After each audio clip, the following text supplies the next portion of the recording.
देवकी परमानंदम कृष्णं वंदे जगद्गुरु कृष्णं वंदे जगद्गुरु।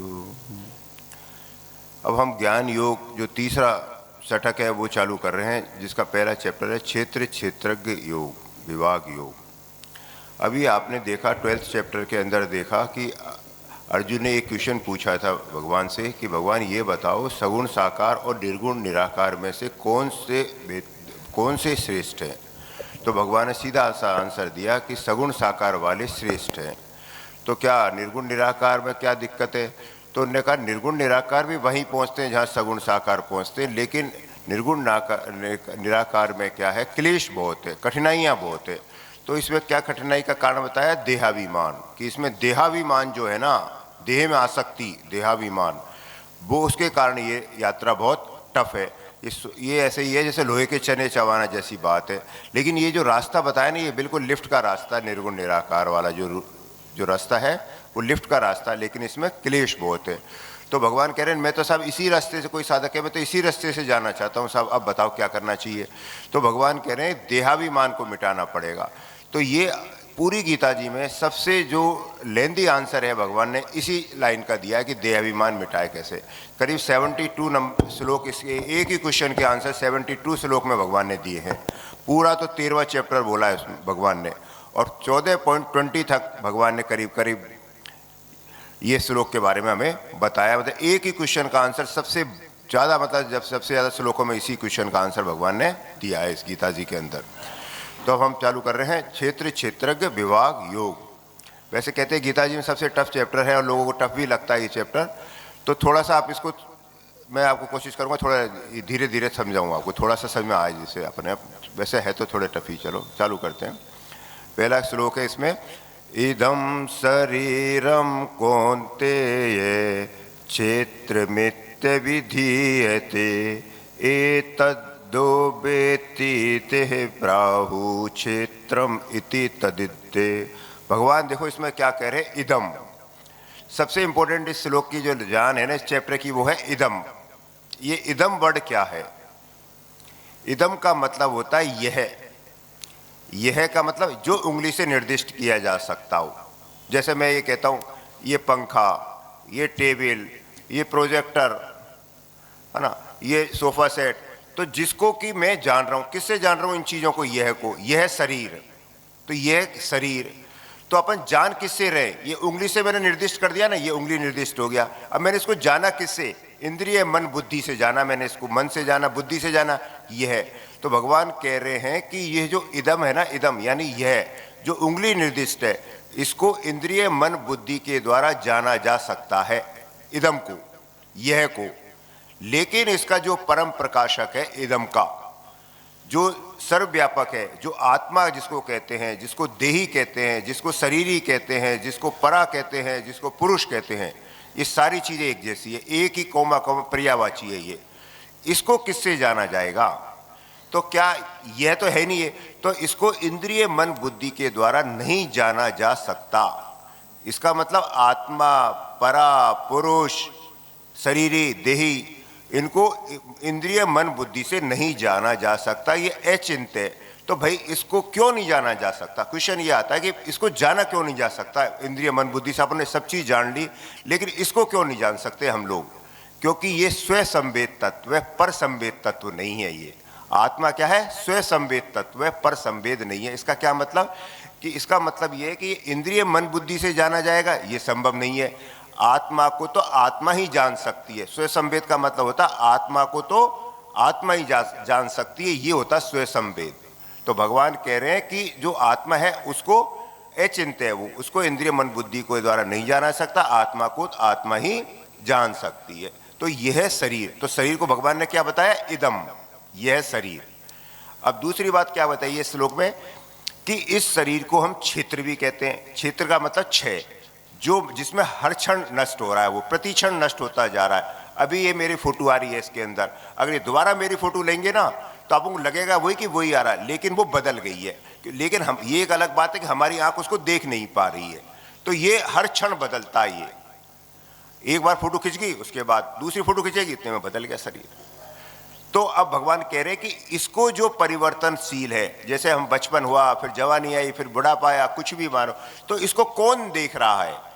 वो है हम, जो परिवर्तन रहित है। तो परिवर्तन रहित ही परिवर्तनशील को देख सकता है।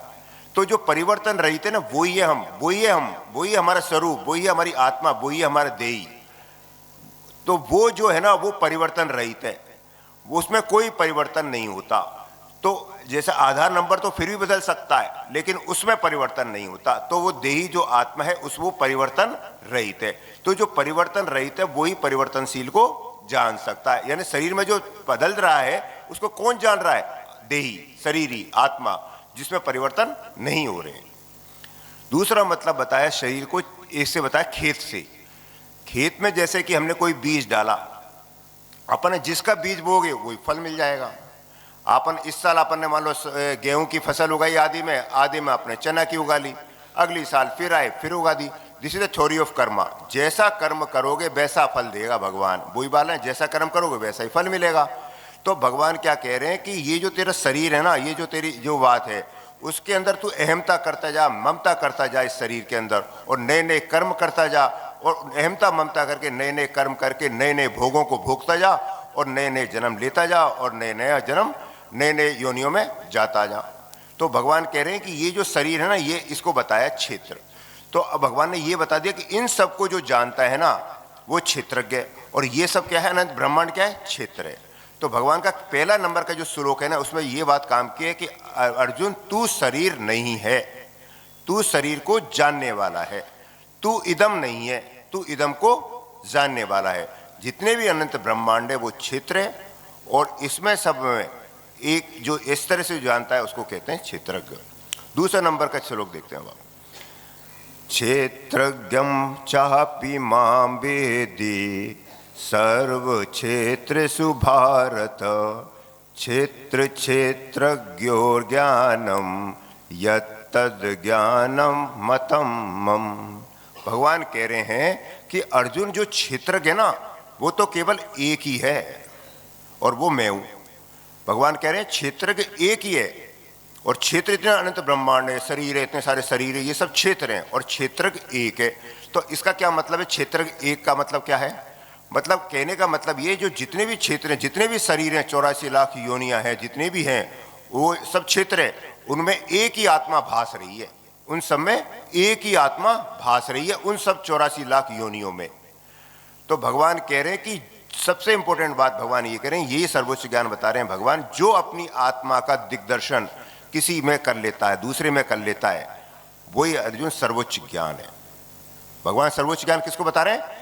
कि जो अपनी आत्मा का दिग्दर्शन किसी दूसरे के शरीर में कर लेता है, कि यार इसकी आत्मा और मेरी आत्मा तो एक ही है, जितने भी योनि है 84 लाख योनि, उनमें तो एक ही आत्मा भास रही है, तो ये सबकी आत्मा एक है। अपनी आत्मा का दिग्दर्शन किसी दूसरे शरीर में कर लिया, ये अर्जुन सर्वोच्च ज्ञान है। ये बताया भगवान ने दूसरे नंबर के श्लोक में।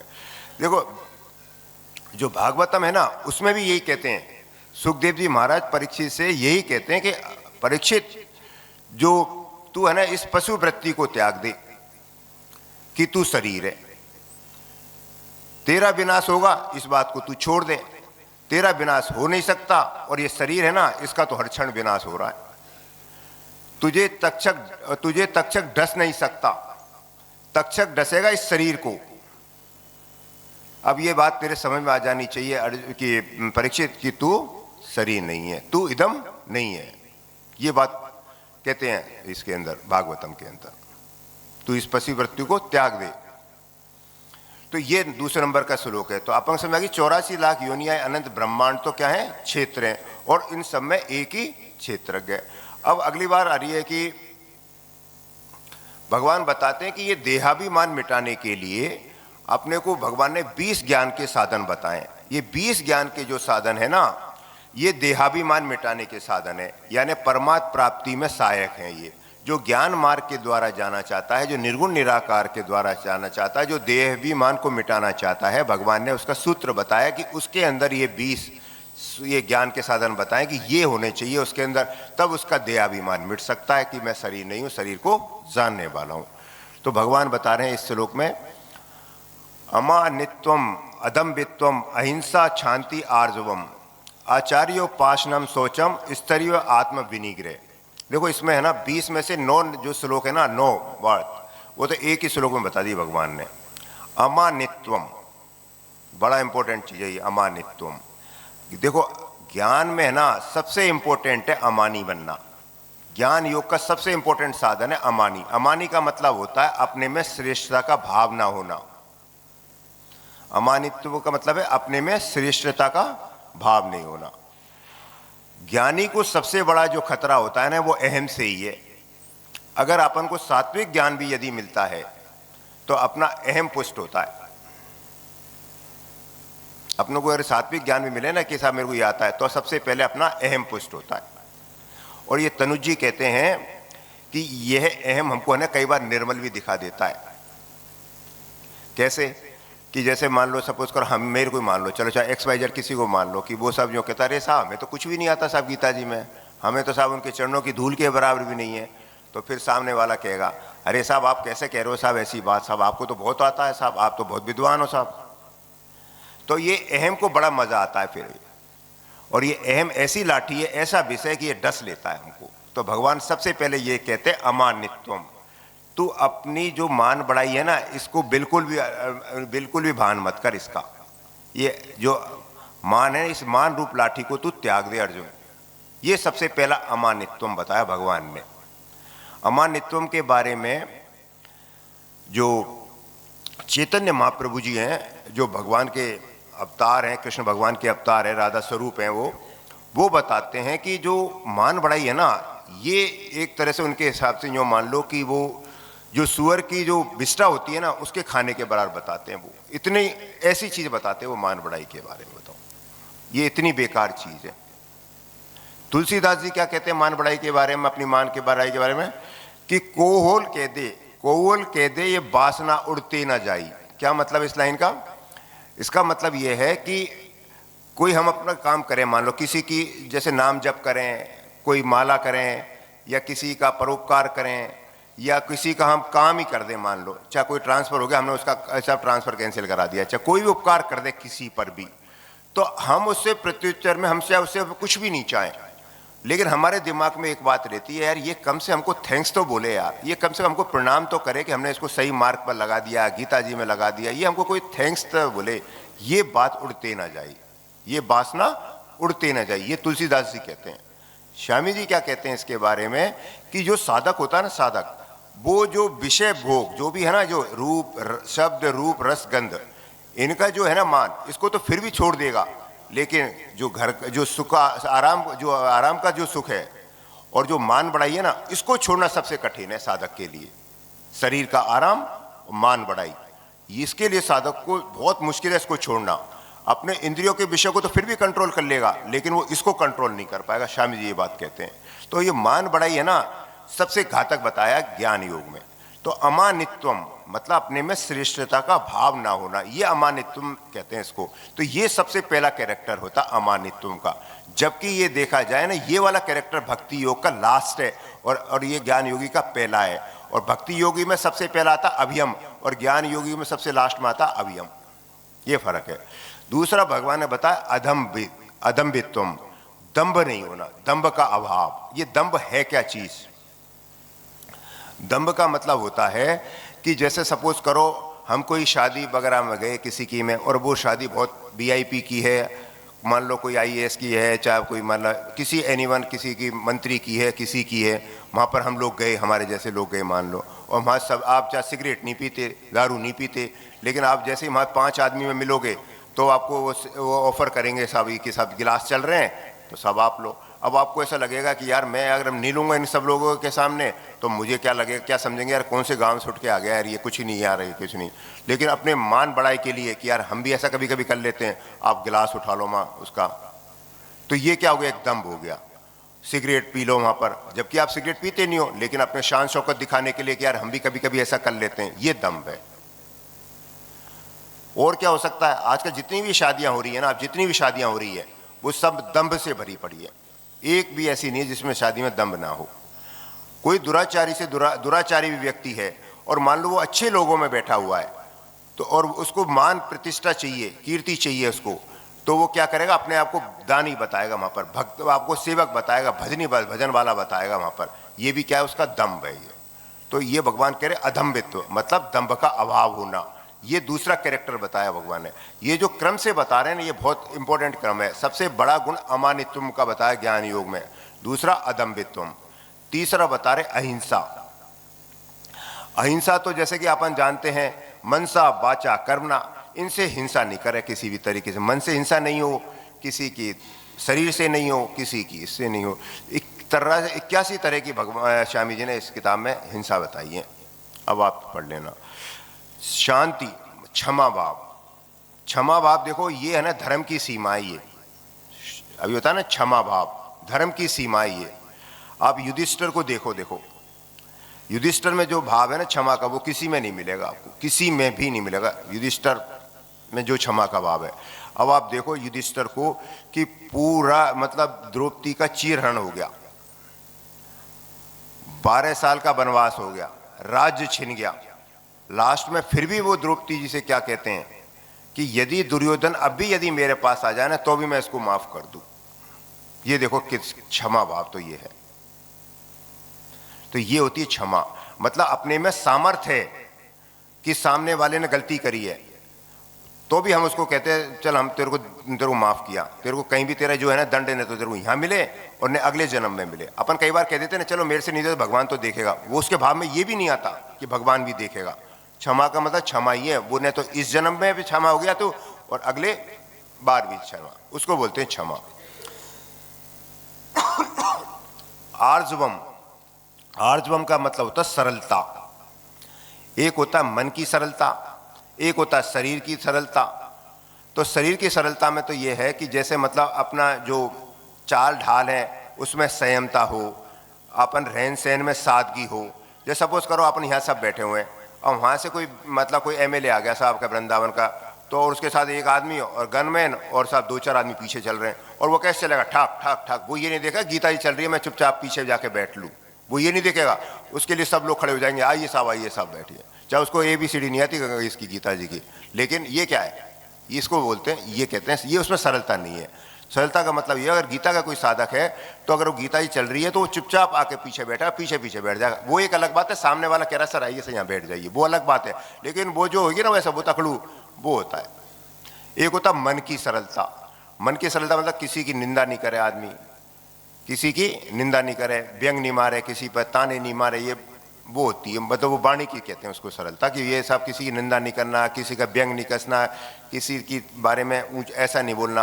रामकृष्ण परमहंस जी जो थे उनकी पत्नी थी शारदा देवी, वो क्या कहती थी कि अपने पास एक लेडीज़ को रखती थी, वो कहती थी लेडी बेटे अगर किसी में है ना, अगर तेरे को जीना है ज़िंदगी में और अगर तेरे को सुख पाना है ना तो किसी के दोष मत देखना, अपने साथ वाले के दोष मत देखना। अगर तेरे को ज़िंदगी में सुख पाना है तो सुख से रहना है, तो ये आर्जवम है देखो।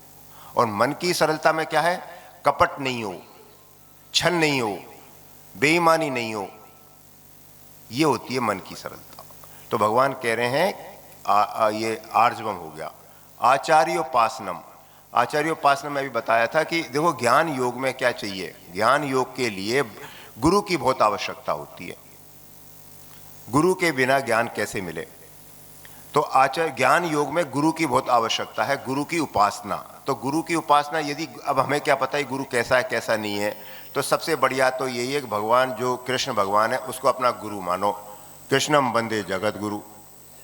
और गीता जी को मानो उनका मंत्र कि साहब जो गीता जी में लिखा है वही सही है साहब, उनके अकॉर्डिंग ही हमको चलना है। तो ये हो गया आचार्योपासनम। सोचम, सोचम का मतलब होता है बाहर भीतर की शुद्धि।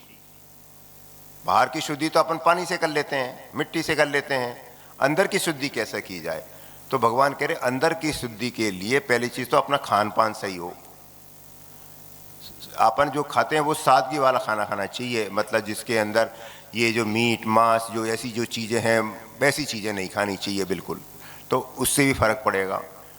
और दूसरी बात यह है कि पराया धन नहीं देखें, कि दूसरों की तरफ मतलब दूसरे धन की तरफ अपने अट्रैक्ट हुए कि साहब दूसरे लेडीज़ की तरफ नहीं देखें। ये जो होता है ना, ये सब क्या आता है, सोचम में आता है। स्थैर्य का मतलब क्या होता है, स्थैर्य का मतलब होता है कि दृढ़ निश्चय, जैसे कि ये सबसे इंपॉर्टेंट है दृढ़ निश्चय। एकात्म बुद्धि जिसको कहते हैं, एकात्मक बुद्धि, निश्चयात्मक बुद्धि कह लो, कि अपनी बुद्धि ने एक निश्चय कर लिया कि मुझे परमात्म तत्व की प्राप्ति करनी है, इसी जन्म में मुझे परमात्म तत्व की प्राप्ति करनी है।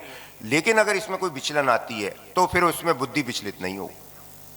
कोई भी अगर किसी भी तरह की कोई दिक्कत आती है कि यार ये मैंने सोच रखा है, फिर वो आदमी उससे इधर उधर ना हो, डिवाइड नहीं हो। स्थिरवम, तो स्थिरवम का काम कौन करेगी? बुद्धि करेगी। बुद्धि का डिवाइशन नहीं होना चाहिए। और आत्म विनिग्रह, आत्म विनिग्रह का क्या होता है? मन को संयमित रखना। मन को संयमित रखने का भगवान ने 6ठे चैप्टर में बताया, अभ्यास और वैराग्य, ये दो ही रास्ते हैं। और ज्ञान योग में तो वैराग्य चाहिए। ज्ञान योग में दो चीज की आवश्यकता है, एक तो विवेक और एक वैराग्य। तो भगवान कह रहे आत्म विनिग्रह का मतलब कि जो मन को संयमित, दो तरीके, अगर तेरा मन संयमित हो गया, नहीं हो रहा, तो तू उसका अभ्यास कर, और वैराग्य है ही। तो इस तरह से 9 पॉइंट इसके अंदर, 20 में से 9 साधन तो इसमें ये बता दिए भगवान ने। और 3 ज्ञान के साधन ये बता रहे, इंद्रियार्थु वैराग्यम अहंकार एव च जन्म मृत्यु जरा व्याधि दुख दोषाणु दर्शनम। देखो, इंद्रियार्थु मतलब जो इंद्रियों के जो विषय है, शब्द स्पर्श रूप रस गंध, इनके अंदर वैराग्य का होना। वैराग्य से मतलब क्या है? ये नहीं कि जैसे यहाँ पर अगर खाना बना है, मान लो कोई मिठाई बनी है तो हम उसको खाएं नहीं, ये नहीं है इसका मतलब। इसका मतलब है हम खाएं तो सही, लेकिन हम किससे खाएं? भोग बुद्धि से नहीं खाएं उसको, कि साहब एक मिठाई खा रहे तो अच्छी लग रही तो और खा लो और खा लो और खा लो। वो भोग बुद्धि से नहीं खाएं उसको, बस काम चलाने के हिसाब से खाएं कि सब बस ये पेट भरना, बस पेट के लिए हम खा लिया, और जो खाने वाले उसकी बड़ाई कर दी, साहब हाँ बहुत अच्छा है सब। तो वो होता है वैराग, इंद्रियों से वैराग्य। अहंकार, अहंकार का ना होना ज्ञानी के लिए बहुत जरूरी है, अहंकार नहीं हो। अहंकार क्यों होता है आदमी को? अहंकार इसलिए होता है कि जब आदमी ये सोचता है कि सामने वाले को कुछ भी नहीं माने, सामने वाला तुच्छ है मेरे सामने, तब आदमी को अहंकार आता है मेनली, कि यार सामने वाला कुछ नहीं है। अपन के पास मान लो करोड़ रुपए, सामने वाले के पास 1000 रुपए, तो अपन सोचे यार क्या ये मेरे सामने कुछ भी नहीं है ये। लेकिन जब अपन उसको देख लेते ऊपर वाले को, यार मेरे से ऊपर तो बहुत है, करोड़पति भरे पड़े, तब आदमी को अहंकार नहीं आएगा। ये अहंकार मिटाने का साधन है। अगला है इंपॉर्टेंट जो वर्ड है ना, वो सबसे अधिक जो लिखने की है वो तो ये है इसमें कि जन्म मृत्यु जरा व्याधि दुख दोषाणु दर्शनम। भगवान दर्शन नहीं कह रहे, अनुदर्शन कह रहे हैं इसमें। अनुदर्शन का सर ने कल मतलब बताया कि बारंबार स्मरण रहना चाहिए ये चीजें हमको। अनुदर्शन और दर्शन में फर्क है। अनुदर्शन का मतलब बारंबार याद रहे कोई चीज, कि यार जन्म मृत्यु जरा व्याधि, ये इतने दुख है इसमें, दुख रोग दोषों को बार बार स्मरण रहे कि यार ये इतने दुख है इसमें। जन्म में कितना दुख होता है बच्चे को, जैसे कि कोई मतलब कोई चिमटी से खींच रहा हो उसकी स्किन को। ये बात हमें क्यों नहीं पता? क्योंकि ये चीज बताएगा कौन? बच्चे को बता ही नहीं सकता। जब आदमी मौत हो जाती है, किसी की जब मौत हो रही होती है, तो ऐसा लगता है इसको 100 बिच्छू डंक मार रहे हैं, लेकिन इस बात को बताएगा कौन? वो तो मर रहा है, बताने मरने वाला तो बताएगा नहीं। तो इसलिए हमको पता नहीं चलता इसमें जन्म और मृत्यु में। जरा व्याधि का हमें पता रहता है। बुढ़ापा आपने देखा कैसा है बुढ़ापा? बुढ़ापा आपको सबको पता है कि यार ये बेकार है। व्याधि, बीमार आ जाए आदमी तो बीमारी तो आदमी सोचे साला उठा ले यार इसको, और मेरे को जो भी बीमार है, बीमार वाला सोचे मुझे उठा ले, और घर वाले सोचे यार इसको उठा ले यार। तो ये कितने दुख के कारण है। तो भगवान कह रहे हैं इस दुख का मेन कारण क्या है? जन्म मृत्यु जरा व्याधि का जो मूल कारण है वो है देहाभिमान, कि मैं और मेरा शरीर। तो जब मैं और मेरा शरीर को अगर आप हटा दोगे ना, तो ये दुख दोषाणु बढ़ जाएंगे।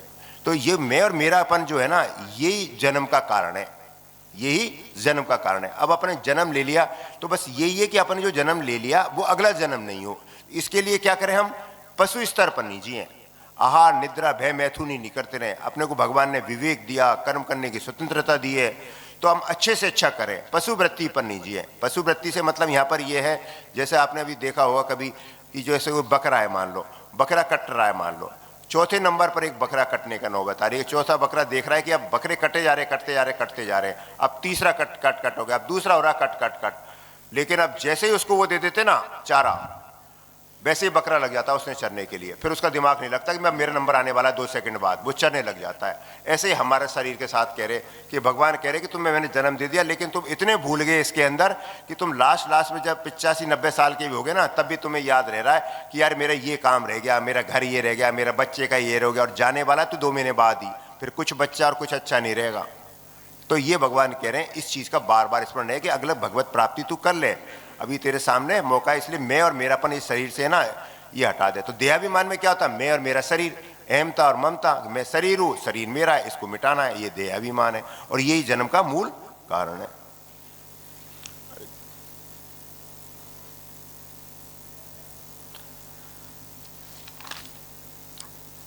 देखो ये जो 21 नंबर का श्लोक है ना, ये बहुत ही इंपॉर्टेंट श्लोक है, और इसमें एक क्वेश्चन आता है, और इस क्वेश्चन का आंसर मैं नहीं दूंगा आपको। देखो पहले ही मैं बता देता हूं आपको, इसका आंसर आप घर लेके जाना, इसका क्वेश्चन, ये क्वेश्चन आप घर लेके जाना, और जब अगले कभी सेमिनार होए ना, तब आप इसका आंसर लेके आना, और अभी भी सर से मत पूछना कि साहब इसका आंसर क्या है। मैं आपको पहले बता रहा हूं, आप अपना दिमाग लगाओ कि इसका आंसर मैंने क्योरी क्या करी, ये क्वेश्चन क्या है मेरा, और आप लेके जाना। अभी यहां मत बताना, आपको नहीं आएगा इसका आंसर। और आंसर ये जबकि है ना, मैं जो बोलूंगा ना उसी के अंदर निकलेगा वो भी। पुरुषम प्रकृतिस्थो ही भुंक्ते प्रकृति जान गुणान कारणम गुण संगोष सद सदोनि जन्मसु।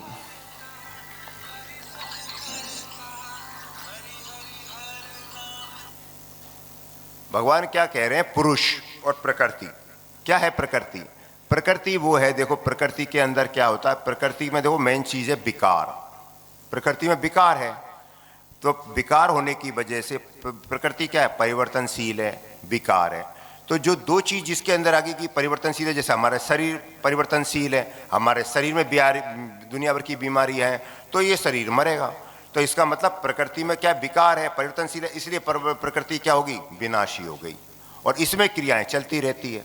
तो प्रकृति के चार गुण हो गए कि प्रकृति क्या है, विनाशी है, विकार है, क्रियाशील है और परिवर्तनशील है। जबकि इसका अपोजिट है पुरुष। पुरुष में क्या आता है, पुरुष का मतलब समझ गए ना आप, आत्मा, देही, और प्रकृति का मतलब शरीर, संसार। पुरुष का मतलब देही, आत्मा, स्वरूप, कुछ भी कह लो। ये क्या है, परिवर्तन रहित है, अविनाशी है, और ये क्या करता है, जो अविनाशी है, असंग है, ये असंग है, ये निर्लिप्त है, किसी से लिप्त नहीं होता ये, लेकिन ये क्या है, शरीर में स्थित रहता है। तो इसको क्या बोलते हैं कि जो शरीरी है ये क्या रहती है, शरीर में स्थित। पुरुष किस में स्थित हो गया, प्रकृति में। शरीरी किस में स्थित होगी, शरीर में। देही किस में स्थित होगी, देह में। तो ये प्रकृति पुरुष हो गया। तो इसको बोला प्रकृतिस्थ पुरुष, प्रकृति में स्थित पुरुष प्रकृतिस्थ पुरुष है। तो भगवान कह रहे हैं कि ये जो प्रकृतिस्थ पुरुष है, ये क्या है, प्रकृति में स्थित पुरुष ही प्रकृति जन गुणों का भोक्ता बनता है। तो इसका क्या मतलब हुआ, इसका मतलब हुआ कि जो पुरुष है वो प्रकृति में स्थित है, प्रकृतिस्थ पुरुष हो गया। वो क्या, गुणों का भोक्ता से मतलब ये कि वो शरीर के माध्यम से सुख भोगता है। कौन, आत्मा, शरीर ही हो मान लो। प्रकृतिस्थ पुरुष ही क्या भोगता है, वो भोगता है शरीर के माध्यम से भोगों को भोगता, सुखासक्ति करता है। फिर ये कभी क्या कहता है, प्रकृतिस्थ पुरुष कह लो कि ये है ना, कभी अगर जैसे वो कहता है मैं सुखी हूं, कभी तो ये मान लेता है ये आत्मा मैं सुखी हूं, कभी मान लेता है मैं दुखी हूं। जबकि दुख सुख किस में है, शरीर में।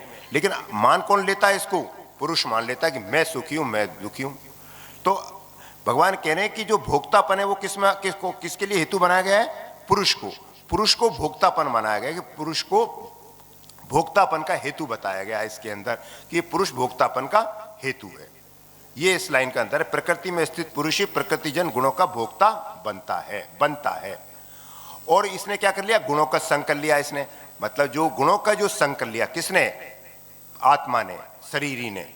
गुणों का संग करना, मैं मेरा मान लिया उसको कि यार ये शरीर मेरा है, ये शरीर मेरा है। ये गुणों का संग है ना, वही ऊंच नीच योनियों में जन्म लेने का कारण बनता है। सत असोदि जन्मसु, मतलब ये सत और असत, सत का मतलब होता है ऊंची योनि, और असत का मतलब नीचे योनि। ऊपर नीचे योनियों का जो जन्म लेने का कारण है वो भगवान ने बताया गुण संग। गुणों का संग करना ही जन्म हेतु, जन्म लेने और मरने का कारण बनता है। ये इस लाइन के अंदर बताया है। अब मैं आपसे कोई जो क्वेश्चन पूछ रहा था ना, अब आप बताओ उसमें से। जैसे इसको एक एग्जांपल से बताता हूँ इसमें, कि जैसे एक तोता होता है, तोता, वो एक नली होती है, उस पर एक तोता लटका हुआ होता है। तो तोते का जो चोंच होती है उससे वो तोता लटका हुआ होता है। अब वो नली कभी तो जो टेढ़ी होती है उल्टी हो जाती है तो तोता उल्टा हो जाता है, नली इधर होती है तो वो इधर हो जाता है, वो इधर होती है तो इधर हो जाता है। अब वो अगर वो तोता सोचता है यार ये नली ने मुझे बांध रखा है, अब देखो तोते में ये नहीं कि मैं इसको छोड़ दूं, नली को तो मैंने पकड़ा है, नली ने थोड़ी पकड़ा है उसको। अगर वो चाहे तो नली को छोड़ दे और उड़ जाए, लेकिन वो ऐसा नहीं मानता और बहेलिया उसको पकड़ लेता है। ये बात भगवान अर्जुन से कह रहे हैं कि अर्जुन ये जो आत्मा है ना, ये निर्लिप्त है। आत्मा क्या है? ये निर्लिप्त है। अब मेरा क्वेश्चन सुन लो, अब आप क्या, ये आत्मा निर्लिप्त है। इस आत्मा में न तो भोक्तापन नहीं है, इस आत्मा में क्या नहीं है? भोक्तापन नहीं है। अब जिसमें भोक्तापन नहीं होगा उसमें कर्तापन भी नहीं होगा। क्यों? क्योंकि भोक्ता और कर्तापन तो एक ही सिक्के के दो पहलू है। एक तरफ कर्ता आएगा, एक तरफ भोक्ता आएगा। जो भोक्ता है वही करता है। अब भगवान कह रहे हैं आत्मा तो भोक्ता नहीं है, भोक्तापन आत्मा में नहीं है और कर्तापन भी नहीं है। और वो शरीर में, जड़ में तो है ही नहीं, जड़ तो जड़ ही है, उसमें तो कर्तापन भोक्तापन आएगा ही नहीं। तो कर्तापन भोक्तापन जब शरीर में नहीं है, इंद्रिय मन बुद्धि किसी में कर्तापन नहीं है, और वो कह रहे सब आत्मा भी कर्तापन नहीं है, भोक्तापन नहीं है, तो ये कर्तापन भोक्तापन है किसमें फिर? ये क्वेश्चन है। ये कर्तापन भोक्तापन फिर है किसमें? वो कह रहे सब आत्मा में भी नहीं है, वो कह रहे जड़ में भी नहीं है, तो फिर है किसमें कर्तापन भोक्तापन? इसका एग्जैक्ट आंसर है। अब देखो इसका जो अब आपकी तरफ से जो आंसर निकलेंगे वो भी मैं बता देता हूं आपको। आपकी तरफ से क्या आंसर निकलेंगे ये भी मैं बता देता हूं। एग्जैक्ट आंसर चाहिए मुझे। तो आप कहोगे साहब इंद्रिया ही इंद्रियों में बरत रही है, गुणी गुणों में बरत रहे हैं, गुणी करता है साहब, ये आंसर आएंगे ज्यादातर आप उनके।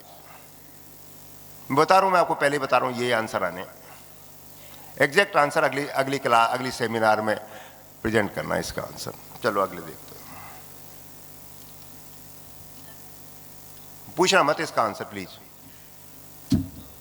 ना नहीं, आप अगली बार मेरे को नहीं आएगा आपको। मैंने आपको पहले ही कह दिया ये आंसर आपको आएगा ही नहीं यहाँ पर, ये मेरी गारंटी है, आप नहीं बता पाओगे। और ये भी है कि आपको है ना 13 और 14 से लोग एक एक वर्ड पढ़ने पड़ेंगे तभी इसका आंसर निकलेगा। एग्जैक्ट आंसर इसका क्या है मैंने बता दिया आपको। ये आंसर मत देना जीव में है ना। आगे चले।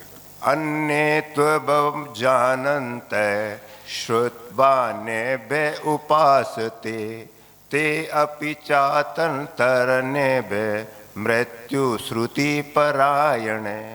देखो इसमें भगवान क्या कह रहे हैं, कई लोग तो ऐसे भी तो होते हैं ना कि जो ये जान जाए कि सब प्रकृति अलग है और पुरुष अलग है। भगवान कह रहे हैं कि जो ये बात जान जाए ना प्रकृति अलग है और पुरुष अलग है, मतलब शरीर अलग है और शरीर अलग है, देह अलग है, देह अलग है। जो ये बात को जानता है ना अर्जुन, वो तो समझ ला, वो तो उसको परमात्मा प्राप्ति तो हो गई। लेकिन अपन तो नहीं जान सकते ये पुरुष अलग है। अपन तो अपने देहाभिमान इतना है, अपन तो मान ही नहीं सकते कि मैं शरीर नहीं हूँ, शरीर मेरा नहीं है, अपने तो संभव ही नहीं है। कई लोग ऐसे भी होते हैं जो कर्म योगी हैं, वो कर्म योग भी नहीं जानते साहब कर्म योगी क्या होता है। साहब मेरे को कर्म योगी भी समझ में नहीं आता, नहीं मेरे को भक्ति योगी भी समझ में नहीं आता साहब, मेरे को तो सांख्य योगी कुछ भी समझ में नहीं आता साहब। अब बताओ मेरे परमात्मा प्राप्ति कैसे हो? और मेरा तो विवेक भी कमजोर है साहब, कुछ नहीं आता मेरे को तो साहब। नहीं तो कर्म योग आता है, न ध्यान योग आता है, न भक्ति योग आता है, न ये आता है और नहीं ये आता साहब। अब बताओ अब कैसे परमात्मा प्राप्ति हो? तो भगवान उसका सिंपल सा साधन बता रहे हैं कि तत्वज्ञ जीवन मुक्त महापुरुष। तत्वज्ञ जीवन मुक्त महापुरुष का मतलब है जिसको नॉलेज हो कि सब भगवान कैसे दिखते, कैसे अनुभव में आते हैं, भगवान का जिसने अनुभव कर रखा हो, वो ऐसे महापुरुषों से सुनकर, सुनने का मतलब ये कि उनके सुनकर ही उपासना करना, मतलब उनकी आज्ञा पालन, जैसा वो कह रहे हैं ना वैसा आज्ञा पालन करना है। तो वो अगर वो सुनने के हिसाब से जैसा वो कह रहे हैं उनके हिसाब से भी यदि आप चलोगे तो इस मनुष्य से तर जाओगे और परमात्मा प्राप्ति को प्राप्त हो जाओगे। लेकिन ये जीवन मुक्त महापुरुषों की आज्ञा पालन करना है इसमें, मतलब जो ऐसी वो आज्ञा दें उसका पालन होना चाहिए। तब भगवान कह रहे हैं कि वो भी आदमी है ना परमात्मा प्राप्ति को प्राप्त हो जाता है। यही भगवान ने एक इंपॉर्टेंट बात बताई, जिसको कोई भी योग नहीं आया ना, माँ अगर जैसे मान लो गीता जी में जो लिखा हुआ है ना उसको भी यदि पढ़ लेगा तो भी परमात्मा प्राप्ति हो जाएगी। लास्ट श्लोक है ये, क्षेत्र क्षेत्रज्ञो रेबा मंतरम ज्ञान चक्षुषा भूत प्रकृति मोक्षाम च ये विदुर्यान्ति ते परम। भगवान दो बात कह रहे हैं इसके अंदर कि जो क्षेत्र और क्षेत्र के विभाग को अलग जान ले। क्षेत्र अलग है, क्षेत्र क्या है? अनंत ब्रह्मांड, 84 लाख योनियां, ये सब जितने हैं वो क्षेत्र है। और क्षेत्र के क्या है? क्षेत्र तो एक ही है। तो जो क्षेत्र क्षेत्र को अलग अलग जान ले तो भगवान कह रहे योग हो जाएगा। योग मतलब परमात्मा प्राप्ति हो जाएगी। तो क्षेत्र क्षेत्र को जो अलग अलग जान लेना एक तो वो जानेगा किससे? ज्ञान चक्षुषा, अपने विवेक को यूज करके। मैंने बताया ना, ज्ञान योग में सबसे इंपॉर्टेंट है विवेक और वैराग्य। अपने विवेक से, ज्ञान चक्षु का मतलब होता है विवेक, उस विवेक से क्षेत्र और क्षेत्र के विभाग को। और क्या बता रहे दूसरी बात? कारण करण सहित प्रकृति। कारण करण सहित प्रकृति का मतलब है कि जो प्रकृति में तो होते हैं, मैंने बताया प्रकृति में सारे चीज होती है, परिवर्तनशील है प्रकृति में क्या क्रियाएं होती है। कर्तापन प्रकृति जो कहते, मतलब कर्तापन को प्रकृति में हेतु बता दिया और भोक्तापन को आत्मा में बता दिया। लेकिन भगवान कह रहे हैं नहीं तो इसमें कर्तापन है, नहीं इसमें भोक्तापन है, नहीं इसमें भोक्तापन है, नहीं इसमें कर्तापन, फिर है किसमें? ये कंफ्यूजन क्वेश्चन नहीं है, लेकिन बहुत साइंटिफिक आंसर है इसका। तो कार्यकरण सहित प्रकृति से स्वयं को अलग जानता है कि प्रकृति तो अलग है और पुरुष अलग है, देह अलग है और देही अलग है, वो परमात्मा को प्राप्त हो जाते हैं। हरे कृष्णा। अब कोई क्वेश्चन हो तो पूछ लो, इसका आंसर मत पूछना बस। हरे कृष्णा। प्रश्न उत्तर आ रहे हैं क्या? हाँ पूछ लो, इसका आंसर मत पूछना आप। हाँ बोलो सर। इस अध्याय का है क्या? ये अध्याय का श्लोक है, लेकिन वो सर ये महातत्व वाला जो है ना, वो वाला श्लोक बोलो आप। श्लोक बोलता हूँ ये सर 13.5 और 13.6। हाँ हाँ हाँ अच्छा जी, हाँ जी सर, मुझे कोई बात नहीं, मैं वैसे बता देता हूँ, चलो कोई बात नहीं। ये इसमें संस्कृत में नहीं हो पाएगा। नहीं हिंदी में बोलो ना आप। हाँ, वो मूल प्रकृति और समष्टि बुद्धि, महतत्व, समष्टि अहंकार, फिर 5 महाभूत, 10 इंद्रियां, 1 मन, 5 इंद्रियों के 5 विषय, 24 तत्व वाला क्षेत्र है। इच्छा, द्वेष, सुख दुख, संघात, चेतना और धृति, इन विकारों सहित यह क्षेत्र संक्षेप में कहा गया है। बहुत अच्छा क्वेश्चन है इनका, देखो बहुत इंपॉर्टेंट क्वेश्चन है ये, और इसमें से एमसीक्यू तो आता ही है जनरली। देखो जब आप पेपर हॉल करोगे ना, इसमें से ये क्वेश्चन जरूर आएगा। भगवान कह रहे हैं, इसमें 2 चीज बताई भगवान ने। मैंने अभी आपको बताया कि जो क्षेत्र है, शरीर है, उसमें विकार है। अभी बताया ना मैंने, वो क्षेत्र है जिसमें शरीर है, उसमें क्या है? विकार। तो भगवान इसमें 13.6 नंबर का जो श्लोक है ना, उसके अंदर 7 विकार बताए इसमें, कि इस क्षेत्र में 7 विकार है। तो भगवान कह रहे हैं इच्छा, ये बहुत इंपॉर्टेंट क्वेश्चन है। देखो, इच्छा, देश, सुख दुख, संघात, चेतना और धृति, ये 7 जो है ना विकार है। और इन विकारों का जो राजा है ना, वो क्या है? इच्छा। इच्छा का मतलब राग। तो ये जो 7 है ना, ये विकार है इस क्षेत्र में। क्षेत्र का मतलब इस शरीर के अंदर, हमारे जो शरीर है ना, इसमें 7 विकारों वाला है ये क्षेत्र। अपन से पूछे क्षेत्र की क्या विशेषता है, क्षेत्र में क्या विकार है, तो आप बता सकते हो साहब क्षेत्र में 7 विकार बताए हैं। सबसे इंपॉर्टेंट विकार क्या है इसमें? महत्वपूर्ण राजा कौन है इस विकारों का? इच्छा। इच्छा, देश, सुख दुख, संघात, चेतना और धृति, ये 7 विकार बताए।